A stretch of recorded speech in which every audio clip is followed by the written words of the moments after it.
திருவண்ணாமலை மாவட்டம் ஆரணி அருகே 2 கோடி ரூபாய் மதிப்பிலான செம்மரக்கட்டைகள் பறிமுதல் செய்யப்பட்டுள்ளன. வெளிநாட்டிற்கு கடத்த இருந்த செம்மரக்கட்டைகள் கடைசி நேரத்தில் மொத்தமாக சிக்கியது எப்படி? புஷ்பா பட பாணியில் ஆந்திராவில் வெட்டி கடத்தி வரப்பட்ட செம்மரக்கட்டைகளை எக்ஸ்போர்ட் செய்வதற்காக பதுக்கி வைத்திருந்ததை போலீசார் மொத்தமாக தூக்கிய காட்சிதான் இது. அதிமுக நிர்வாகியின் வீட்டில் அரங்கேறிய கடத்தல் சம்பவத்தில் நடந்தது என்ன?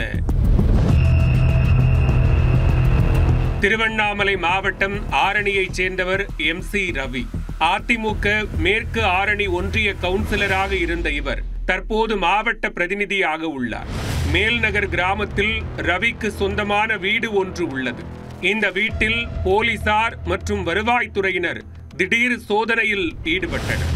அப்போது டன் கணக்கில் செம்மரக்கட்டைகளை பதுக்கி வைத்திருந்தது கண்டுபிடிக்கப்பட்டது. விசாரணையில் ரவியின் அண்ணன் மகன் ரமேஷ் என்பவர் செம்மரக்கட்டைகளை பதுக்கி வைத்திருந்தது தெரிய வந்துள்ளது. கடந்த சில நாட்களாக ஜவ்வாது மலையிலிருந்து அமிர்தி வழியாக கண்ணமங்கலம் பகுதிக்கு செம்மரக்கட்டைகள் கடத்தப்படுவதாக சிறப்பு புலனாய்வு போலீசாருக்கு ரகசிய தகவல் கிடைத்துள்ளது. ஆந்திராவிலிருந்து வைக்கோல் ஏற்றிச் செல்லும் வாகனத்தில் கடத்தி வரப்பட்ட செம்மரக்கட்டைகளை குடோன் போன்று வீட்டில் பதுக்கி வைத்திருந்ததாகவும் கூறப்பட்டுள்ளது. அதன் அடிப்படையில் சிறப்பு புலனாய்வு போலீசார் கண்ணமங்கலம் பகுதியில் தீவிர சோதனையில் ஈடுபட்டு வந்தனர். இந்த நிலையில் அதிமுக நிர்வாகி ரவிக்கு சொந்தமான வீட்டில் சோதனை செய்தபோது செம்மரக்கட்டைகள் சிக்கியுள்ளன. இந்த வீட்டை ரவியின் அண்ணன் மகன் ரமேஷ் பயன்படுத்தி வந்துள்ளார். இவர் மீது ஏற்கனவே ஆந்திர மாநிலத்தில் செம்மரக்கட்டை கடத்தல் வழக்கு நிலுவையில் உள்ளதாக கூறப்படுகிறது. மேலும் ஆரணியிலிருந்து கார் மூலம் இந்த செம்மரக்கட்டைகளை சென்னைக்கு கொண்டு செல்ல திட்டமிட்டுள்ளனர். பின்னர் சென்னை துறைமுகத்திலிருந்து கப்பல் மூலமாக வெளிநாடுகளுக்கு கடத்த நாள் குறித்ததும் விசாரணையில் தெரிய வந்துள்ளது.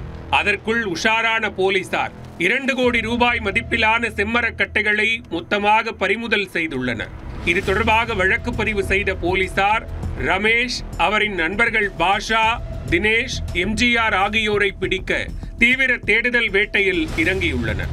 சென்னை துறைமுகத்திலிருந்து வெளிநாட்டுக்கு கடத்த இருந்த செம்மரக்கட்டைகள் ஆரணியில் பறிமுதல் செய்யப்பட்ட சம்பவம் பரபரப்பை ஏற்படுத்தியது.